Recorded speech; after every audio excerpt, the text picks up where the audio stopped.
또 말씀을 통해서 우리를 향하신 주의 뜻을 깨달을 때 그 말씀이 저와 여러분에게 부활의 생명이 되는 축복이 있기를 주면으로 축원합니다.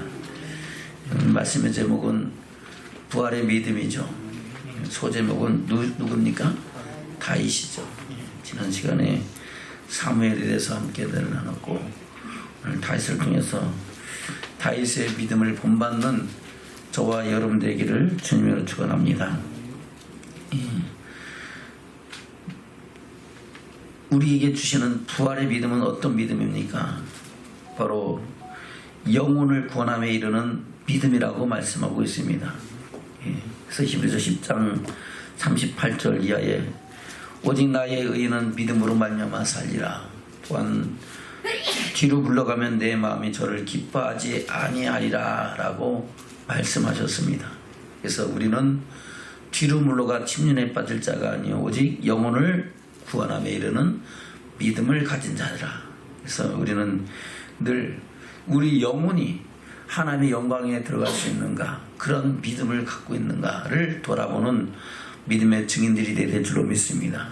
그래서 믿음은 바라는 것들의 실상이요 보지 못하는 것들의 증거라고 말씀하시면서 이 히브리서 11장에 기록되어 있는 모든 선진들이 이 믿음으로써 증거를 얻었다고 말씀하고 있고 그 증거에 대한 것을 말씀하고 있습니다.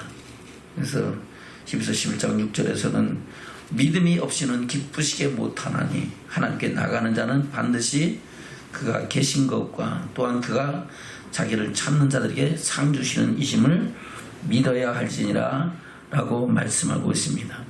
아멘.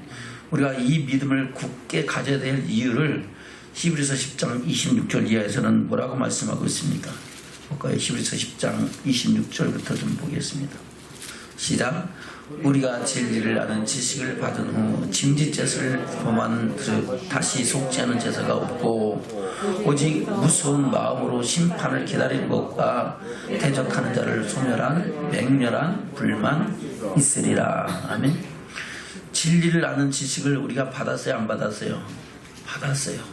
받았음에도 불구하고 알고도 스스로 자기 길을 택해서 하나님을 버리고 자기 길을 가면은 하나님께서는 다시 속지 않은 제사를 그에게 허락하지 않으신다고 말씀하고 있습니다. 그래서 오직 무서운 마음으로 심판을 기다리는 것과 대적하는 자를 소멸할 맹렬한 불만이 있을 것이다. 영원한 지옥의 불심판이 있을 것이다 라고 말씀하고 있는 겁니다. 그러면서 모세의 법을 피한 자도 두세 사람의 증인으로 인하여 그들이 살지 못하고 죽임을 당했는데 성령으로 거룩하게 하심을 입은 예수 그리스도의 피로 구속고 제사함을 받은 그 하나님의 사람들이 그 은혜를 헛되이 여기면은 과연 그 징계와 그 심판이 얼마나 더 크고 두렵겠느냐라고 말씀하고 있는 겁니다. 28절부터 볼까요? 시작. 모세의 법을 폐한 자도 두세 증인을 인하여 불쌍히 여기지 못하고 죽었거든 하물며 하나님의 아들을 밟고 자기를 거룩하게 한 언약의 피를 부정한 것으로 여기고 은혜의 성령을 욕되게 하는 자의 당연히 받을 형벌이 얼마나 더 중하겠느냐 너희는 생각하라. 아멘.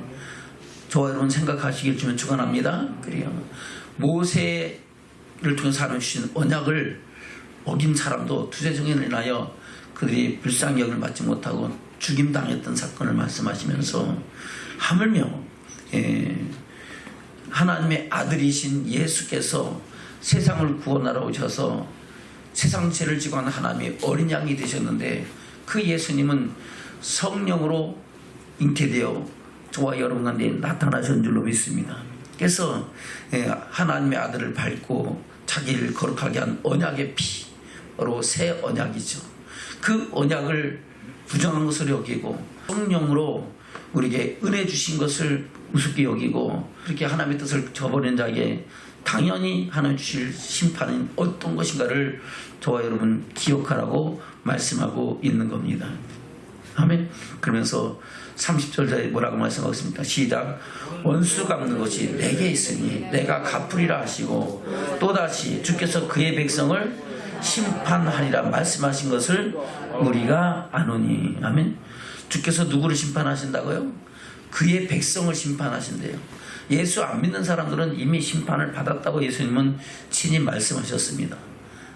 하나님의 세상을 이처럼 살아서 독생자를 줄 수 있는 저를 믿는 자마다 멸망치 않고 영생을 얻게 하려 하십니다. 아멘. 저를 믿지 않은 자는 이미 심판을 받았고, 믿는 자 가운데서 하나님은 알고 근무와 굳건해드리고 저는 꺼지지 않는 불에 던진다고 말씀하고 있습니다.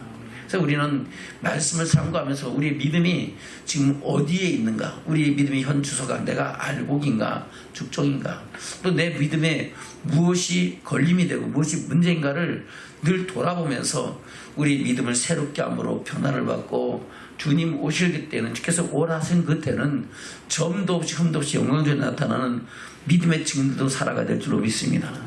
목사님 마음은 여러분들 하나라도 다 잃어버리지 않고 다 하나님의 영광에 들어가기를 바라는 것이 목사님의 마음이고, 또한 이 마음이 또한 주님의 마음이고 하나님의 마음인 줄로 믿습니다.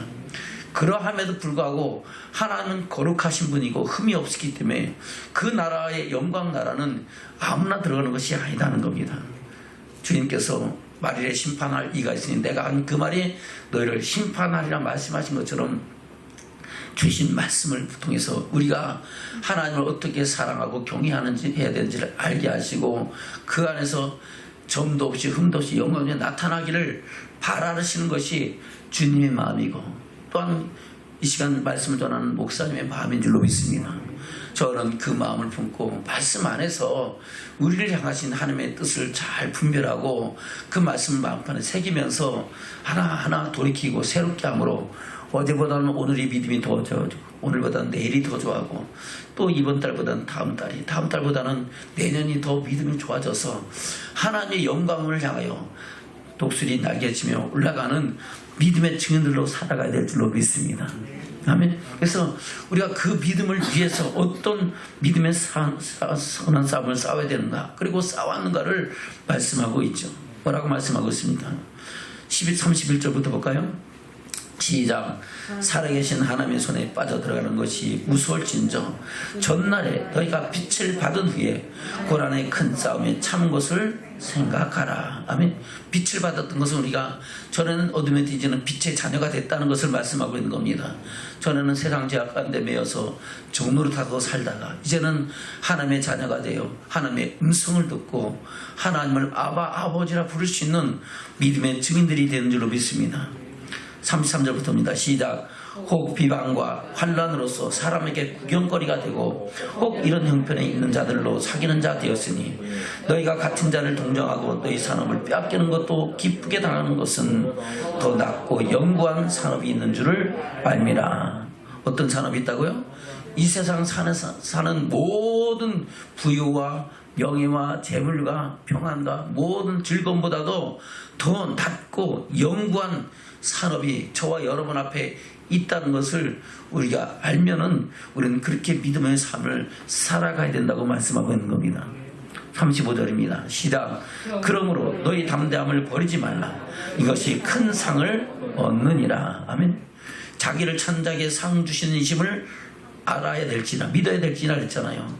그 상은 바로 이 큰 상인데 그 큰 상은 더 낫고 영구한 상업이라고 말씀하고 있는 겁니다. 그것을 36절에서는 약속이라고 말씀하고 있죠. 36절입니다. 시작. 너에게 인내가 필요하면 너희가 하나님의 뜻을 행한 후에 약속을 받기 위함이라. 아멘. 어떤 약속? 바로 더 낫고 영구한 산업의 약속을, 바로 더 큰 상을 받기 위한 그런 믿음의 선한 싸움을 싸워야 되는데, 그 싸움을 싸우는 사람들은 바로 오직 믿음으로 사는데, 그 믿음은 영혼을 구원함에 이르는 믿음이라고 말씀하고 있는 겁니다. 그래서 우리는 주여 주여만 할 것이 아니고, 예수님께서 말씀하신 것처럼 나더러 주여 주여 하는 자마다 다 천국에 들어갈 것이 아니라 다만 하늘에 계신데 아버지의 뜻대로 행하는 자라 들어가시라고 말씀하신 그 말씀대로 내가 과연 주님의 뜻대로 살아가는가 아닌가를 말씀을 묵상하면서 우리 삶과 믿음을 돌아보면서 그 은혜와 사랑 안에서 주와 동행하는 삶을 살고 하늘의 영광을 이뤄가는 믿음의 증인들도 살아가야 될 줄로 믿습니다. 그 믿음은 바라는 것들의 실상이요 보지 못하는 게 증거다. 선진들이 이뤄서 증거를 얻었는데 그 선진들에 관한 기록을 하나하나 말씀하고 있는 것이 오늘 히브리서 11장에 기록된 말씀인 줄로 믿습니다. 그 약속을 받은 사람들을 누구 기록하고 있습니까? 11장 4절부터 말씀하고 있죠. 4절에서는 아벨을 말씀하고 있고 5절에서는 에녹을 말씀하고 있고 그 뒤에 7절에서는 노아를 말씀하고 있고 아멘. 그리고 아브라함과 사라와 이삭과 야곱과 요셉과 모세와 기생 라합에 대해서 말씀하고 있고 또 기드온과 입다와 삼손에 대해서 또 지난 시간에 사물에 대해서 우리가 말씀을 통해서 은혜를 나눈 줄로 믿습니다.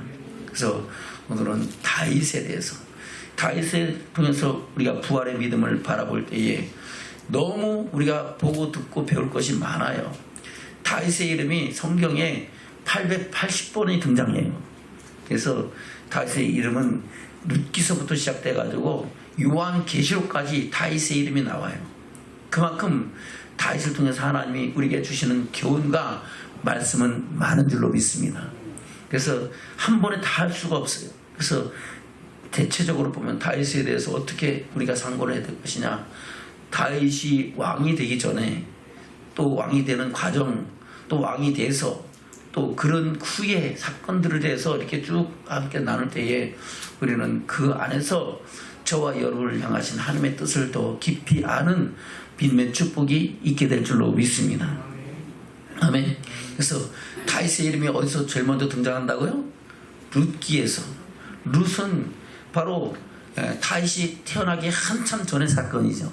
그럼에도 불구하고 다윗의 이름을 룻기에서 기록하고 있습니다. 바로 룻은 남편을 일찍 여의었지만 시어머니 나오미를 따라서 그 시어머니가 섬기는 하나님을 내가 섬기고 하나님 그 어머니가 계신 곳에 나도 있고 나도 하나님의 백성으로서 온전히 자기 삶을 드리기를 원하는 줄로 믿습니다.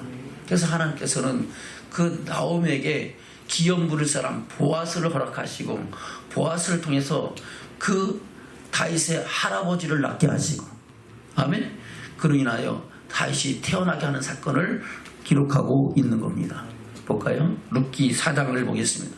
룻은 나오미가 저 잘 살아보려고 자기가 사는 땅이 가난이 흉년이 임하니까 자기 남편과 두 아들을 데리고 다른 데로 떠나갔는데 거기서 남편도 잃고 아들 둘도 잃고 젊은 며느리만 둘만 있으니까 더 이상 여망이 없어서 그 며느리들을 자기 길을 택해서 가라 그랬는데 큰 며느리는 그냥 어머니 시어머니 말을 듣고 그냥 갔지만은 이 룻은 끝까지 시어머니와 함께 동행하면서 하나님을 경외하고 섬기기를 소원한 줄로 믿습니다.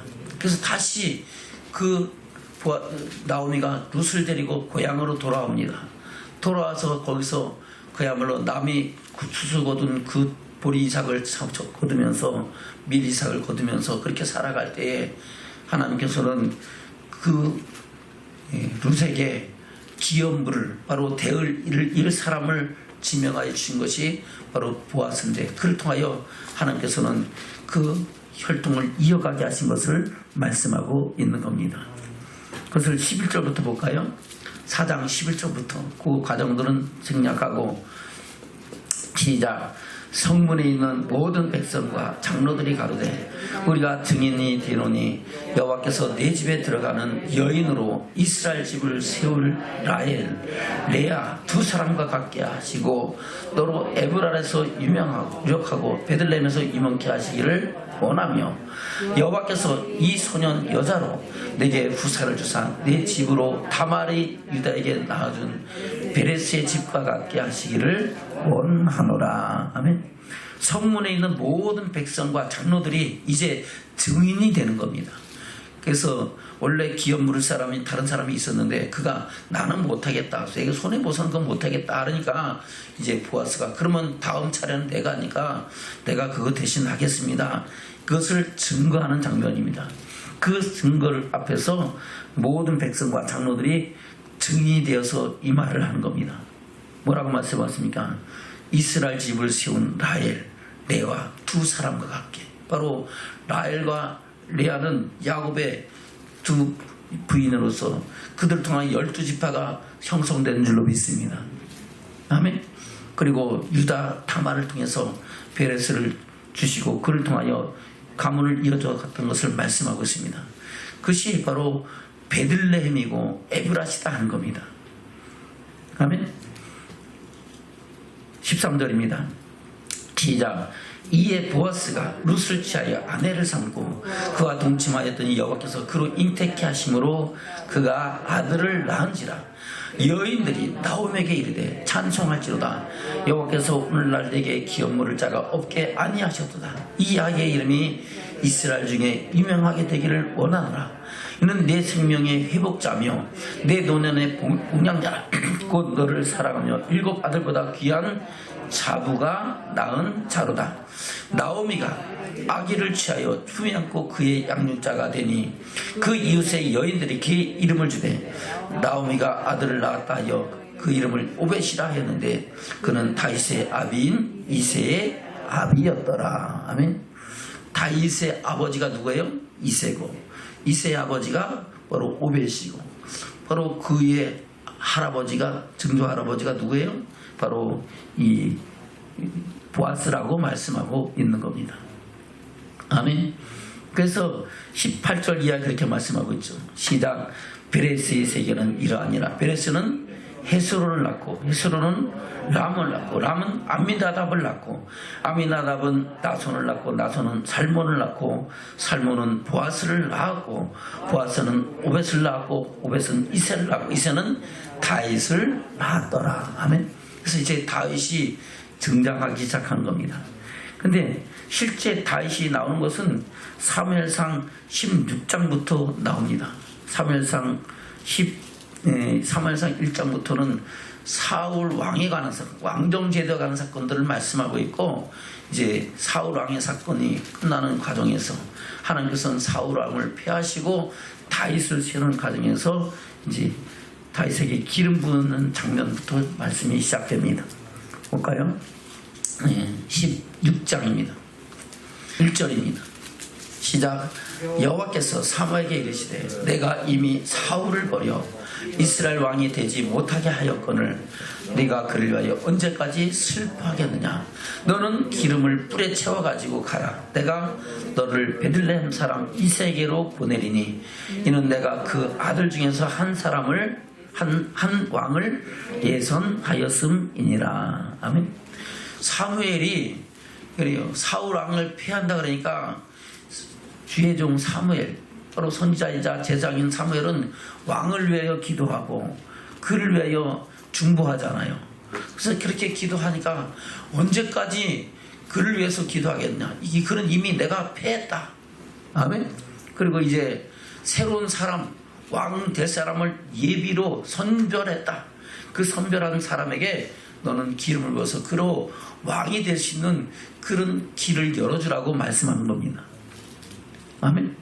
그러니까 사무엘이 아이고 내가 그렇게 하다가 잘못하면 왕에 죽습니다. 그러니까 걱정하지 마라.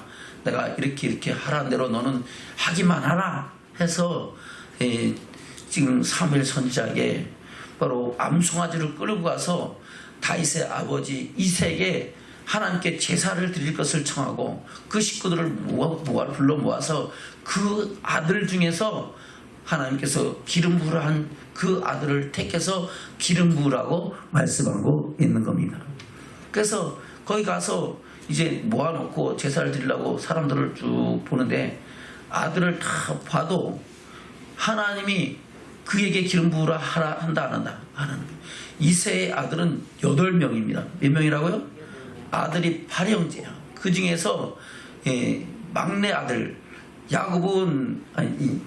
다윗은 막내 아들 다윗은 들에 가서 아버지 양떼를 지키고 나머지 7 아들은 다 모아놓고 혹시 그들 중에서 생각해 보세요. 막내 아들은 아직 어리고 젊기 때문에 이제 10대 소년이니까 걔는 좀 열애시켜놓고 최소한도 20세 이상 된 그 형들을 모아놓고 그들 중에서 하나님께서 택하신 자를 고르게 한 겁니다. 근데 사무엘 선지자가 가만 보니까 하나님께서는 그들 중에 어느도 맞지 않다고 얘기합니다. 제일 큰 형 엘리압을 봐도 하나님께서는 그 용모와 신장을 보지 말라. 하나님은 뭘 보신다고요? 그 용모를 보지 않고 그 심령을 감찰하신 그 마음의 중심을 본다고 말씀하고 있고, 그 뒤에 아미나답이나 산마를 지나가게 해도 그들은 아니다라고 하면서 그 7 아들을 다 지내도 사람이 없는 거예요. 그러니까 이 사무엘이 뭐라고 얘기합니까? 11절부터 볼까요? 11절부터 시작. 또 이새에게 이르되 내 아들들이 다 여기 있느냐? 이새가 가로되 아직 말째가 남았는데 그가 양을 지키나이다. 사무엘이 이새에게 이르되 보내어 그를 데려오라. 그가 여기 오기까지는 우리가 식사 자리에 앉지 아니하겠노라. 아멘. 그 데리고 와라. 데리고 와서 내가 하나님의 뜻을 이루기 전에는 나는 안 먹겠다. 앉지도 않겠다. 하여튼 데리고 오시오. 빨리 데리고 오시오. 올 때까지 나는 아무것도 안 하겠어. 이러는 겁니다. 그러니까 그 사람을 보내서 다윗을 불러오는 겁니다. 12절부터 볼까요? 시작. 이에 보내어 그를 데려오매 그의 빛이 붉고 눈이 빼어나고 얼굴이 아름답더라. 여호와께서 가라사대 이가 그니 일어나 기름을 부으라. 사무엘이 기름불을 취하여 그 형제 중에서 그에게 부었더니 이날 이후로 다윗이 여호와의 신에게 크게 감동되니라. 사무엘이 떠나서 라마로 가니라. 아멘. 바로 주의 종 사무엘을 통해서 기름 부음이 임할 때에 이제부터 이 다윗에게 여호와의 신, 하나님의 신이 감동하고, 지금으로 하면 성령이 충만해졌다는 겁니다. 성령이 충만해서 이제 그를 통하여 하나님이 행하시고 나타나시는 일들을 이뤄가시는 것을 말씀하고 있는 겁니다. 아멘. 그때 이제 사울에게서는 하나님의 신이 떠나고 그에게는 뭐가 있어요? 오히려 악신이, 악령이 역사하는 거예요. 그러니까 이 사울 왕이 후딱 하면 정신이 혼미해지고 이상해져 갖고 막 왕으로서의 체신을 지키지 못하고 괴로워하는 거예요. 그래서 정신이 온전해지면은 야 이거 괴로울 때 어떻게든 할 수 있는 방법이 없냐. 그러니까 그 중에 한 신하가 수금 잘 타는 사람인데 그 수금을 타면은 왕의 마음이 좀 편안하고 그 악신이 떠나갈 겁니다. 그러니까 그래? 그럼 그 사람 찾아와 봐라 해서 찾아왔는데 누구예요? 다윗이라는 겁니다. 아멘. 16절부터 볼까요? 15절부터 보겠습니다. 시작. 사울의 신하들이 그에게 이르되 보소서 하나님의 부르신 악신이 왕을 번뇌케 하온즉 원컨대 우리 주는 주의 앞에 모시는 신하에게 명하여 수금 잘 탈 줄 아는 사람을 구하게 하소서. 하나님의 부르신 악신이 왕에게 이를 때에 그가 손으로 타면 왕이 나으시리다. 아멘. 그럼 악신도 누가 부린다고요? 하나님이. 그러니까 우리의 모든 생사화복이 누구의 손에 있어요? 하나님 손에. 사단아 물러가라 해서 물러갈 사단이 있고 물러가지 않는 사단이 있어요. 아멘. 바로 사단은 속이고 죽이고 도둑질하고 멸망시키는 존재인 줄로 믿습니다. 하나님의 뜻을 거스리고 회방하는 존재이지만 그럼에도 불구하고 하나님이 허락하셔야 그 일을 행할 수 있다는 것을 말씀하고 있는 겁니다. 그래서 사탄은 하나님이 그래요. 알곡과 쭉정이를 고를 때 쓰는 도구 중에 하나에 불과한 겁니다. 그래서 이 사울에게도 악신이 역사하는데 그 악신을 누가 부르신다고요? 하나님 부르신대. 하나님의 뜻 안에 다 있는 거예요. 우리가 사탄이라는가 마귀나 사탄 귀신을 두려워할 필요 있어요 없어요? 없어요. 왜요? 우리는 하나님의 사랑 안에 하나님의 뜻 안에서 있으면은 악한 마귀에서든 어둠의 권세는 한 길로 떠나가 7길로 떠나가는 역사가 나타나는 줄로 믿습니다. 모든 질병 고통도 그리스도 안에서 하나님의 사랑 능력 안에서 치료받고 회복되는 역사가 있는 줄로 믿습니다. 그래서 우리는 내가 어떤 어려움과 환난과 고난과 문제가 생겼을 때는 내 믿음과 내 신앙의 현조세가 지금 과연 어디에 있는가, 하나님과 동행하고 있는가, 하나님의 은혜 속에 있는가, 하나님의 은혜를 벗어나서 내 길을 택하고 있는가를 돌아보기를 주면 축원합니다. 왜 그랬습니까? 하나님은 말씀하시기를 우리가 알거니와 하나님을 사랑하는 곧 그들을 부르시는 자들에게 모든 것이 합니까요? 선을 이루신다고 말씀하고 있습니다. 그 선은 바로 하나님의 뜻을 이루는 것이고 그 하나님의 뜻은 바로 우리를 하나님의 영광에 이르게 하시는 그 구원의 기쁨을 이루게 하신다는 것을 말씀하고 있는 겁니다. 그래서 하나님은 성령 하나님의 역사를 통해서 우리로 하여금 하나님의 영광에 이를 수 있도록 모든 상황과 환경 속에서 역사하신다는 것을 말씀하고 있는 겁니다. 그래서 우리는 그 안에서 하나님의 뜻을 잘 분별하면서 그 뜻대로 나가면은 그 안에 평안이 있고요, 기쁨이 있고요. 아멘 하는 사람들만 그 안에 평안이 있고요, 기쁨이 있고요, 축복이 있고요, 하늘의 영광이 있고요. 아멘. 그리고 치료함과 회복하는 역사가 나타난 줄로 믿습니다. 자손이 잘되고 번성하며 하나님의 영광과 뜻을 이루는 믿음의 축복이 있게 될 줄로 믿습니다. 아멘 하시는 분들만 할렐루야. 저와 여러분 아멘 아멘 하여 하나님 말씀 그리스도 예수 안에 얼마든지 예가 되나니 아멘 하여 영광을 돌리게 된다 그랬어요. 아멘 하는 대로 우리는 그 믿음이 우리 신령 가운데 새겨지는 축복이 있기를 주님으로 축원합니다. 아멘. 그래서 그것을 말씀하고 있는 겁니다. 다시 볼까요? 14절부터 시작. 여호와의 신이 사울에게서 떠나고 여호와의 부르신 악신이 그를 번뇌케 한지라. 사울의 신하들이 그에게 이르되 보로소서 하나님의 부르신 악신이 왕을 번뇌케 한즉 원컨대 우리 주는 주의 앞에 모시는 신하에게 명하여 수금 잘 탈 줄 아는 사람을 구하게 하소서. 하나님의 부르신 악신이 왕에게 이를 때에 그가 손으로 타면 왕이 나으시리라. 사울이 신하에게 이르되 나를 위하여 잘 타는 사람을 구하여 내게로 데려오라. 소년 중 한 사람이 대답하여 가로되 내가 베들레헴 사람 이새의 아들을 본즉 탈 줄을 알고 호기와 무용과 구변이 있는 준수한 자라. 여호와께서 그와 함께 계시더이다. 아멘. 그래요. 지금 다윗의 여러 가지 용모에 대한 것을 말씀하고 있죠.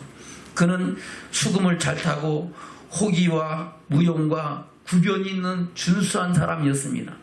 그리고 그 얼굴에 빛이 붉고 눈이 빼어나고 얼굴이 아름답더라 라고 말씀하고 있습니다. 바로 이 다윗의 용모가 어떤 것인가를 우리에게 짐작케 하는 말씀인 줄로 믿습니다. 19절부터입니다. 시작. 사울이 이에 사자를 이새에게 보내어 이르되 양치는 내 아들 다윗을 내게로 보내라 하매 이새가 떡과 한각 부대의 포도주와 염소 새끼를 나귀에 실리고 그 아들 다윗의 손으로 사울에게 보내니 다윗이 사울에게 이르러 그 앞에 모셔서매 사울이 그를 크게 사랑하여 자기 병기든 자를 삼고 이새에게 사람을 보내어 이르되 청컨대 다윗으로 내 앞에 모셔서게 하라.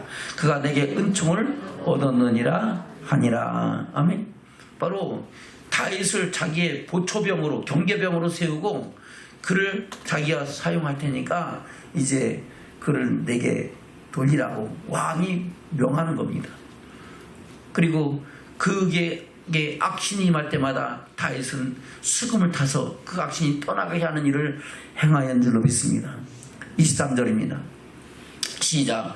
하나님의 부르신 악신이 사울에게 이를 때에 다윗이 수금을 취하여 손으로 탄즉 사울이 상쾌하여 낫고 악신은 그에게서 떠나더라. 아멘. 그래서 하나님의 영광의 찬양이 임할 때에 악한 마귀 사단 어둠의 권세는 떠나가는 줄로 믿습니다. 바로 다윗은 하나님을 경외하는 사람으로 그 수금을 통하여 하나님께 영광 돌릴 때 그 수금 소리가 사단의 역사를 물리치는 역사를 나타냈다는 것을 말씀하고 있는 겁니다. 그때 블레셋 군대가 이스라엘을 쳐들어와 갖고 그 유다의 땅들을 지배하면서 이제 계속 전쟁을 돕고는 사건을 말씀하고 있는 것이 17장에 기록됐죠. 거기서 이제 블레셋 장군 골리앗이 등장하는데 이 골리앗까지 쌍욕하면서 하나님께서는 다윗이 어떤 믿음의 사람이 있는 것을 우리에게 말씀하고 있는 겁니다. 볼까요? 17장 1절부터입니다. 시작. 블레셋 사람들이 그 군대를 모으고 싸우고자 하여 유다에 속한 소고에 모여 소고와 아세가 사이 에베스담밈의 진침에 사울과 이스라엘 사람들이 모여서 엘라 골짜기에 진을 치고 블레셋 사람을 대하여 항오를 벌였으니 블레셋 사람은 이편산에 섰고 이스라엘은 저편산에 섰고 사이에는 골짜기가 있더라. 블레셋 사람의 진에서 싸움을 도두는 자가 왔는데 그 이름은 골리앗이요 가드 사람이라. 그 신장은 6규빗 1뼘이요 머리에는 노트구를 썼고 몸에는 어린 갑을 입었으니 갑옷의 중수가 놋 5천 세겔이며 그 다리에는 놋 견갑을 쳤고 어깨 사이는 놋 당찬을 메었으니 그 창자로는 배틀채 같고 창날은 철 600세겔이며 방패 든 자는 앞서 행하더라. 아멘. 이렇게 말하면 도대체 얼마나 크고 얼마나 큰 거야 잘 이해가 안 갈 거예요. 목사님이 다 계산을 했어요. 계산을 해서 보니까 그래요. 바로 6규빗 1뼘은 키가 최소한도 2m 80에서 3m 20 정도 되는 거예요. 키가 얼마 된다고요? 2m 80에서 3m 20. 그러니까 규빗도 두 가지 규빗이 왕궁에서 쓰는 규빗은 긴 규빗이고 보통 일반 사람들 쓰는 규빗은 작은 규빗이에요. 근데 왕의 규빗으로 쓰면은 약 3m 20 정도 되는 거예요. 여기서 지금 이 천정 높이만큼 큰 거야. 사람 크기가 어느 정도 되는 거예요? 이 천정 높이 비슷하게 큰 거예요. 예? 여기 요 위에까지가 260이고 그보다 한 40도 올라가니까 요 위에 단까지 올라가요. 그 정도 큰 사람이 누구예요?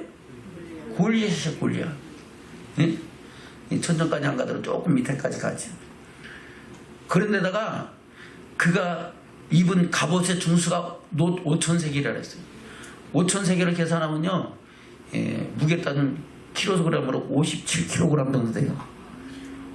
갑옷만 57kg예요. 투구 빼고 뭐 단창이고 다 빼고 갑옷만 57kg짜리 갑옷을 입었어요. 그 창날만 7kg이에요. 몇 킬로면? 7kg짜리 창날이 있는 긴 창을 들었어요. 그러니까 어마어마한 사람이 나서서 지금 싸움을 돋우면서 앞에서 막 이스라엘 군대를 희롱하는 사건을 말씀하고 있는 겁니다. 그러면서 나하고 싸우자. 나와서 싸워서 이기면은 우리가 너한테 진거를 할게. 아멘? 너희가 나한테 나와서 싸워 지면은 너희는 우리에게 복종하라 하면서 막 계속해서 시비를 걸고 싸우는 거예요. 그걸 하루 이틀 하는 게 아니라 40일 동안 계속 그러고 앉았어요. 그러니까 사울 왕도 사실상 작은 사람이 아니죠. 보통 사람들보다 머리 하나가 더 큰 사람이 사울 왕이에요. 그럼에도 불구하고 그 앞에서는 다 기가 죽고 이스라엘 백성들 다 기가 죽어서 발발발 떨고 어떻게 하지도 못하는 이런 상황 속에서 다윗이 등장하는 겁니다. 다윗은 나이가 키가 크지도 않고 그냥 이쁘장하게 생긴 소년에 불과했지만은 하나님께서는 그를 통해서 행하시는 일들을 말씀하고 있는 것이 오늘 17장에 기록된 말씀이다 하는 겁니다. 아멘. 뭐라고 말씀하고 있습니까? 24절부터 볼까요? 시작. 이스라엘 모든 사람이 그 사람을 보고 심히 두려워하여 그 앞에서 도망하려며 더러는 가로되 너희가 이 올라온 사람을 보았느냐? 참으로 이스라엘을 모욕하러 왔도다.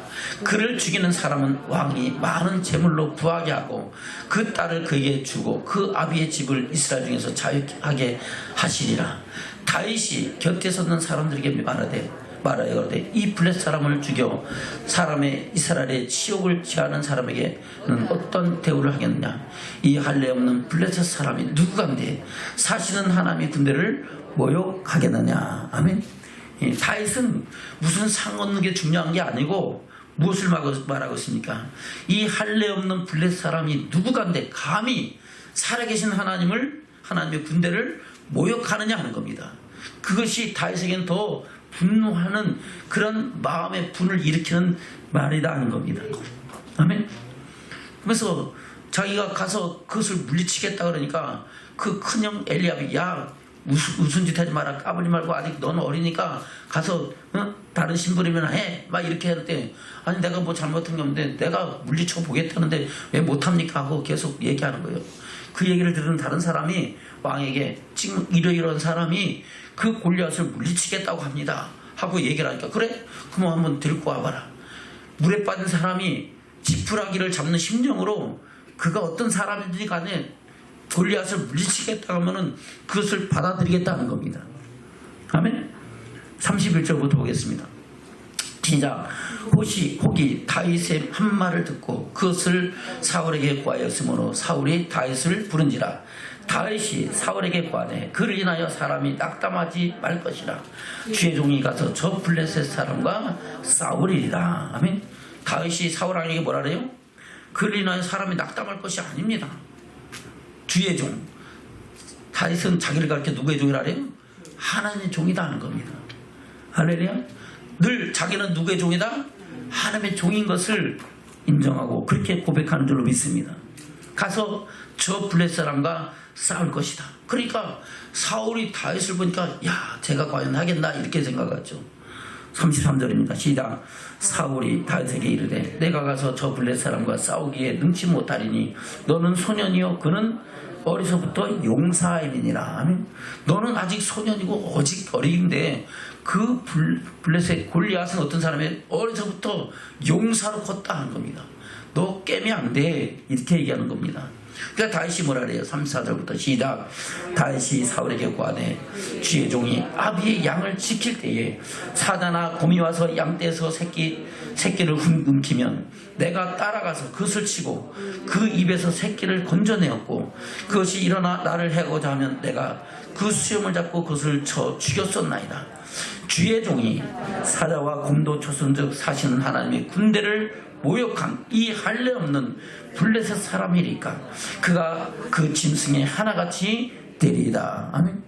나는 양떼를 치면서 이렇게 하시는 일들을 나는 실제 경험했다 하는 겁니다. 그것은 누가 하셨다? 하나님이 그에게 힘과 용기와 지혜를 주셔서 그 모든 일을 했다 하는 겁니다. 근데 저까지 그 못하겠습니까? 할 수 있습니다. 그런 겁니다. 아멘. 37절입니다. 시작. 또 가로되 여호와께서 나를 사자의 발톱과 곰의 발톱에서 건져내셨은즉 나를 이 블레셋 사람의 손에서도 건져내시리라.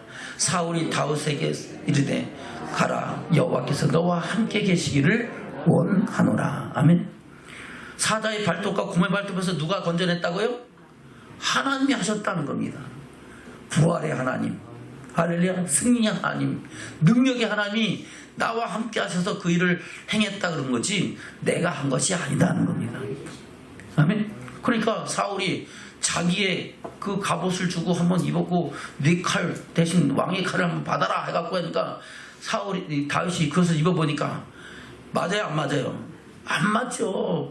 갑옷도 크고 무겁고 칼도 길어서 이거는 자기하고 맞지 않으니까 어그도 이거 아닙니다 하고 그냥 벗어놓고 그냥 시내가에서 물매 또 5개 하고 물매 가지고 나가는 겁니다. 작대기 하나 들고. 아멘.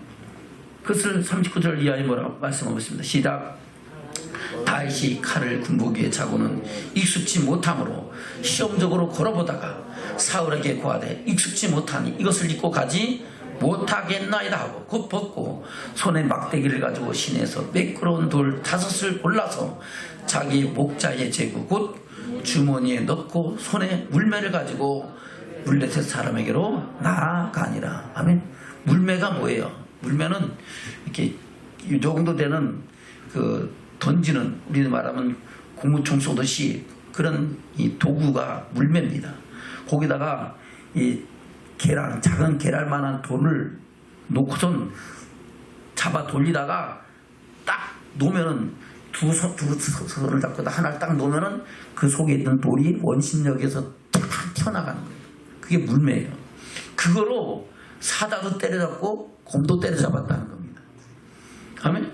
그래서 그 시내가에서 물매 돌 5개만 가지고 막대기 들고 나가는 거예요.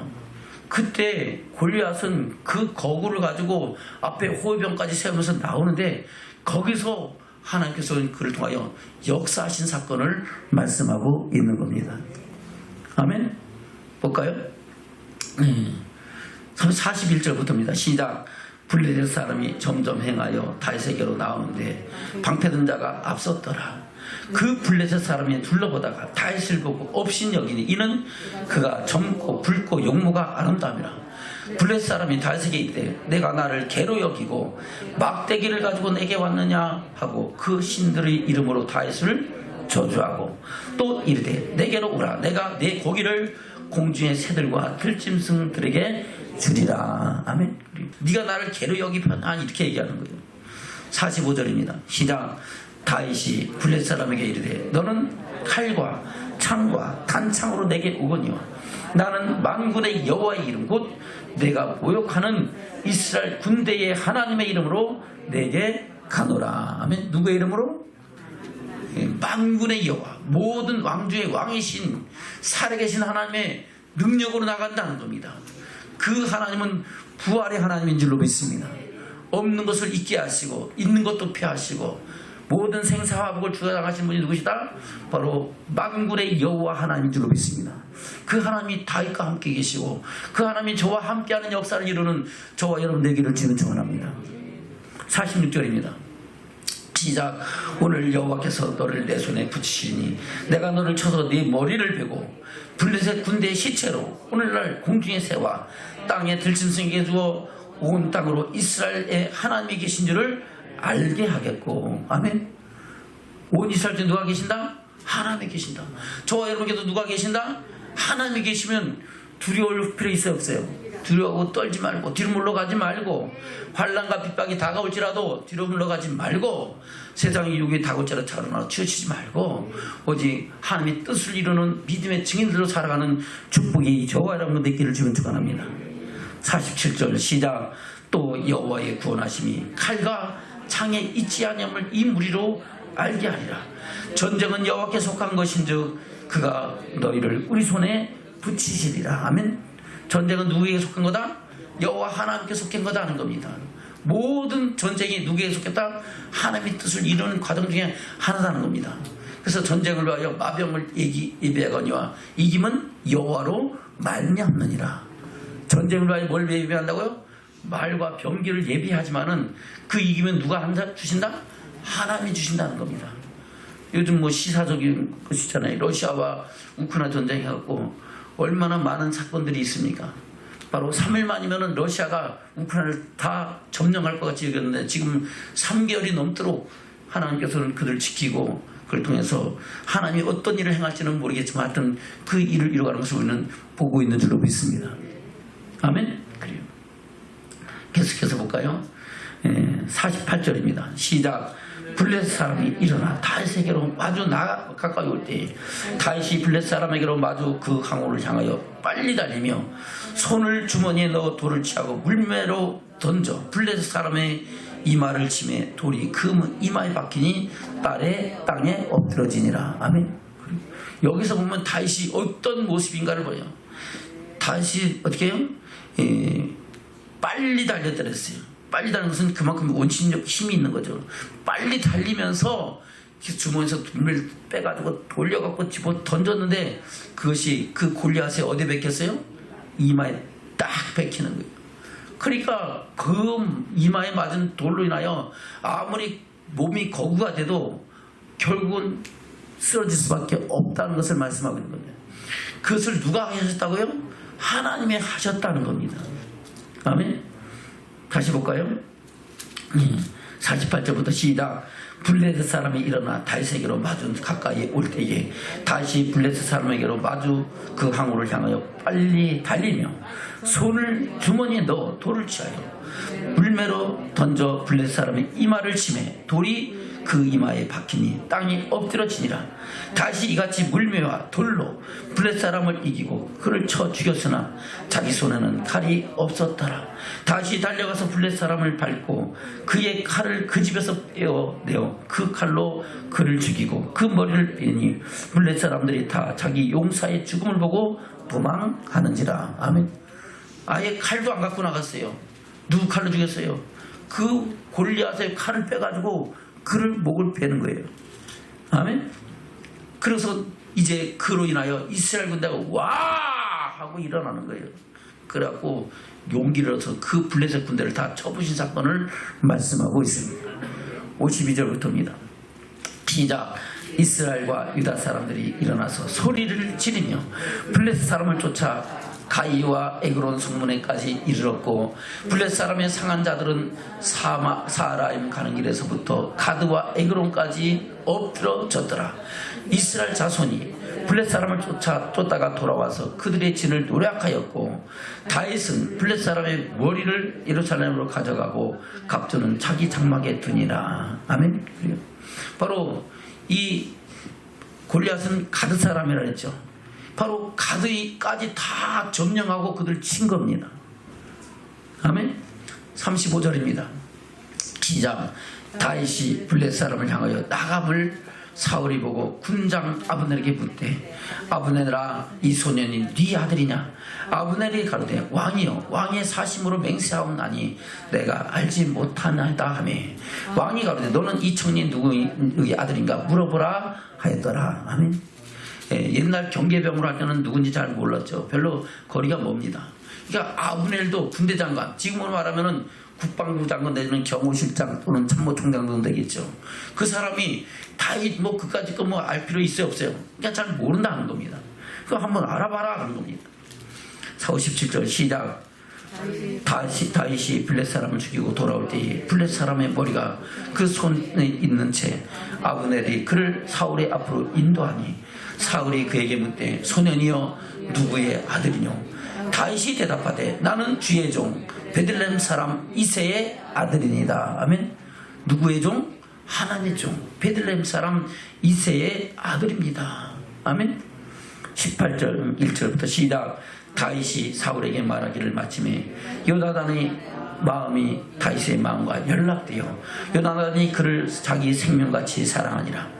그날에 사울은 다윗을 머무르게 하고 그 아비의 집으로 다시 돌아가기를 허락지 아니하였고 요나단은 다윗을 자기 생명같이 사랑하여 더불어 언약을 맺었으며 요나단이 자기 입었던 겉옷을 벗어 다윗에게 주었고 그 군복과 칼과 활과 띠도 그리하였더라. 아멘.